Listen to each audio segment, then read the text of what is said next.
Hello everyone and welcome to Guided Listening. This piece is probably the most famous piece of classical music that has ever been written. Being this famous almost always leads to mystifications, and the Moonlight Sonata isn't an exception. Today I will contextualize this piece so that we can understand it more properly.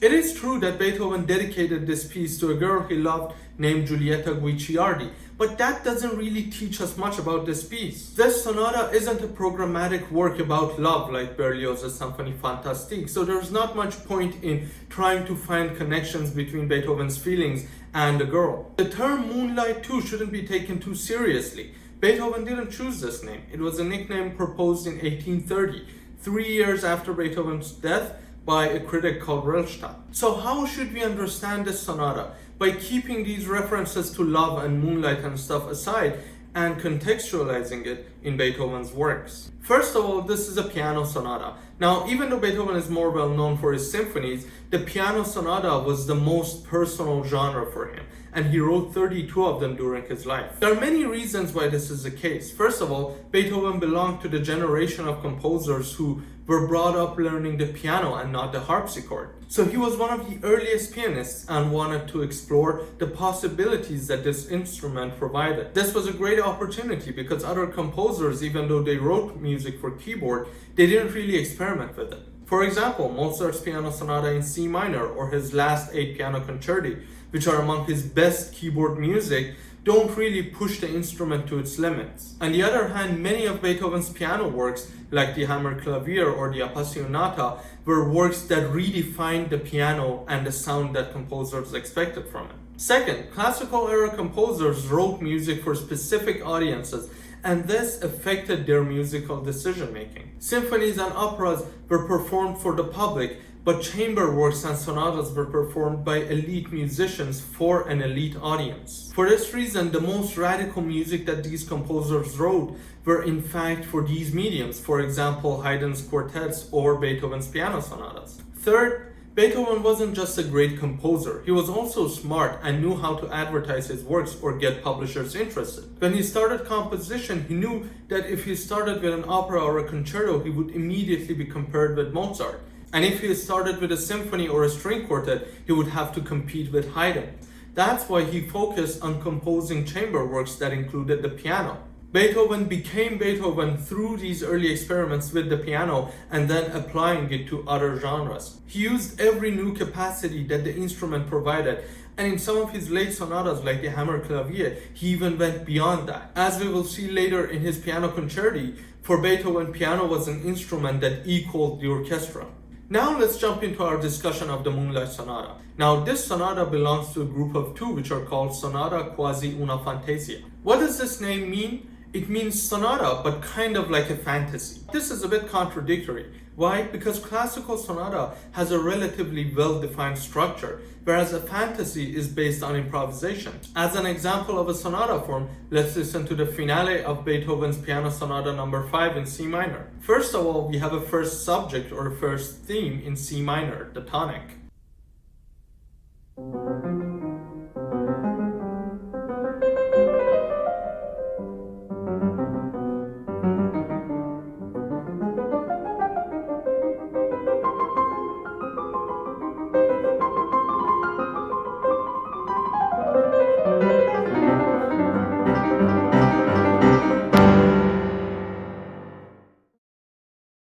Then we have a second theme, which has a different mood and is written in a contrasting key.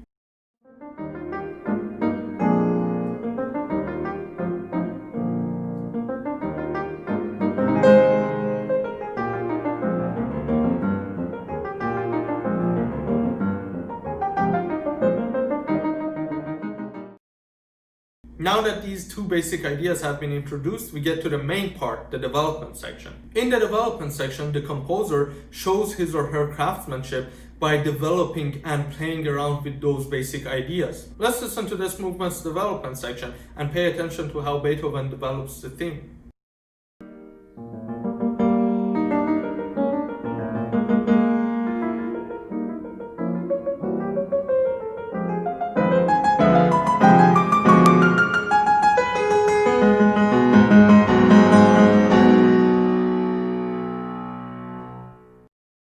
Now after this we have a recapitulation, which is the return of the basic material. There are a lot of details and exceptions that I've left out, but they don't really matter in our discussion. What matters to us right now is that a sonata form movement has a well-defined structure and has to follow that. A fantasy, on the other hand, is based on improvisation, so it has a structure, but it's more free. As an example, let's listen to the fantasy in D minor by Mozart. It starts with a series of arpeggios moving around freely and outlining the basic harmonic landscape.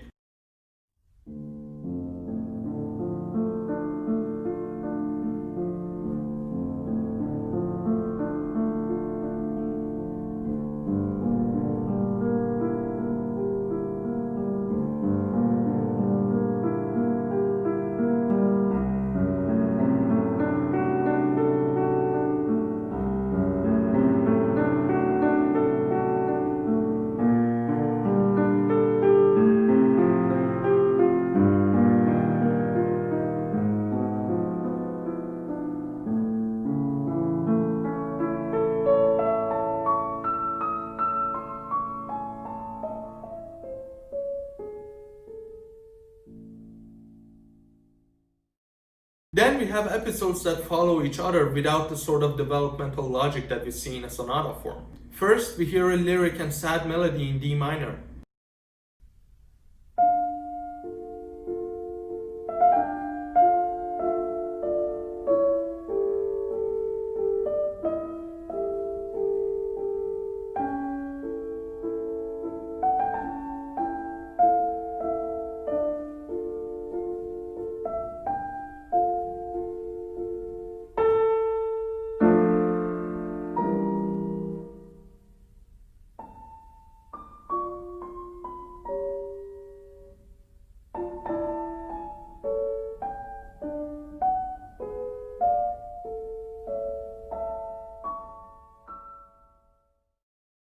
Then the music gets faster and the rhythm becomes more complicated. It's a contrasting episode, but it is still in D minor.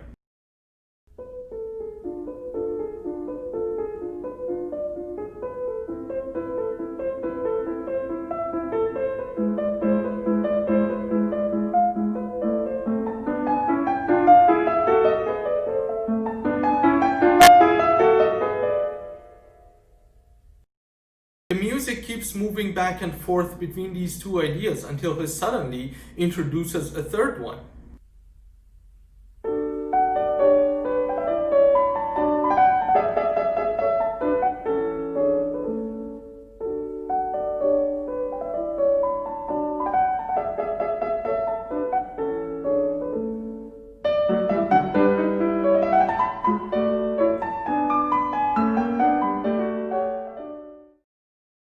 This concluding idea is musically related to the last two, but emotionally and in terms of narrative, the piece doesn't follow a developmental logic. So in Beethoven's Moonlight Sonata, we have to expect a mixture of these two. The first movement, which is the most famous of the three, is extremely close to being a fantasy. This first movement is in the weird key of C sharp minor. Now, of course, to a contemporary composer or to a composer living in the second half of the 19th century, this key is not that weird at all. But Beethoven is writing this in 1801, and at that time the majority of pieces were composed in major keys. During the classical era, composers preferred major keys to minor keys, and they preferred keys with lesser number of flats and sharps, like G major, F major, or B flat major. Of Mozart's 40 surviving symphonies, not counting in number 37, only 2 are in minor, and they are in G minor. Beethoven himself only wrote 2 symphonies in minor keys and 7 in major. But this piece is not just in a minor key, it's also in C sharp minor, which is really gloomy. The only other time that Beethoven used C sharp minor was in his dark and bitter quartet opus 131.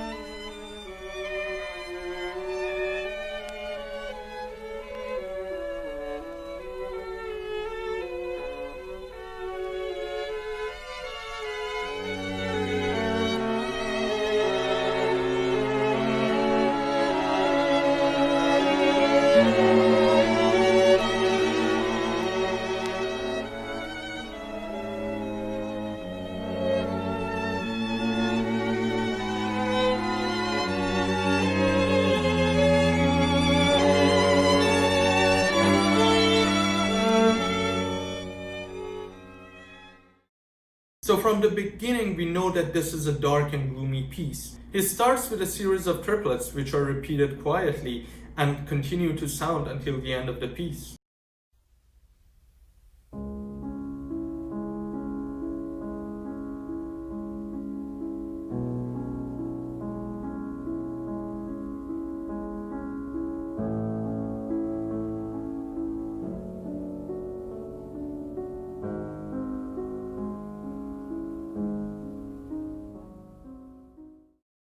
Edward Dent has noted the similarity of these triplets to the ones that we hear in Mozart's Don Giovanni. In the first scene of that opera, we hear these triplets after Don Giovanni rapes a girl and then kills her father.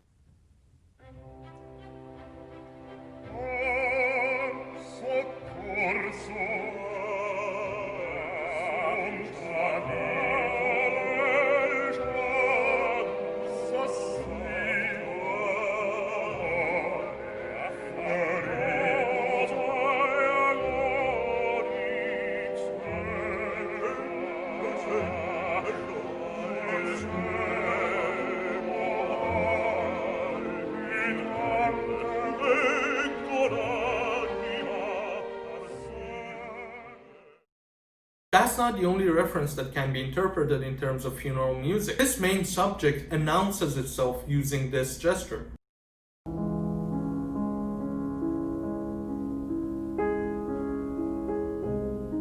Now compare this to two other instances of funeral music which Beethoven himself has written. First, the third movement of his piano sonata opus 26.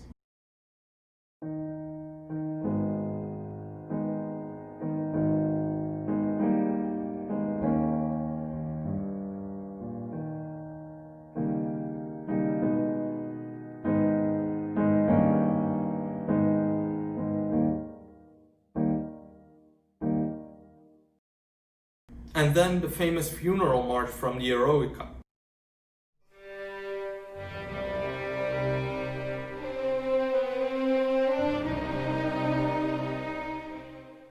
The rest of the movement continues like a fantasy. There is no contrast between a first and a second theme, there is no harmonic polarity, and there is no real development or recapitulation. In other words, there is no narrative that would overcome this pain and sorrow. This pain is something that we can't get rid of, and it keeps repeating. This movement is full of unpredictable harmonic twists and dissonances. The climax of the movement is when we keep hearing a G sharp pedal in the bass, which creates a sense of unresolved agony. On top of that pedal note, the triplets become more and more dissonant until they start outlining a diminished seventh chord, which is the most dissonant chord known to Beethoven's contemporaries. The music then collapses into the lowest and darkest parts of the piano, and it starts to get up from there.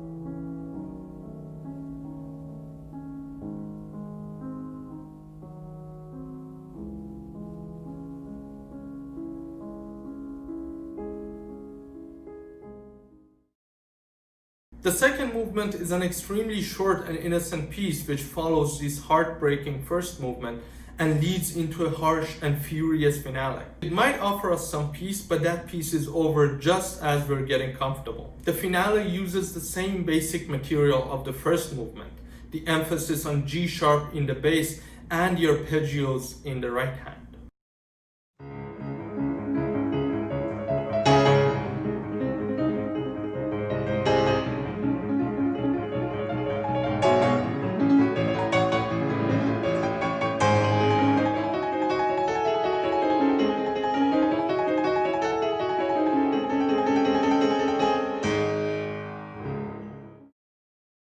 This movement is finally in sonata form, but again not a conventional one. In a sonata form movement, we expect the themes to have opposite characters. Now, if the first theme is in minor, we expect the second theme to be in the relative major. Here, all of Beethoven's themes are in despair and agony, and instead of modulating to the relative major, he modulates from C sharp minor to G sharp minor.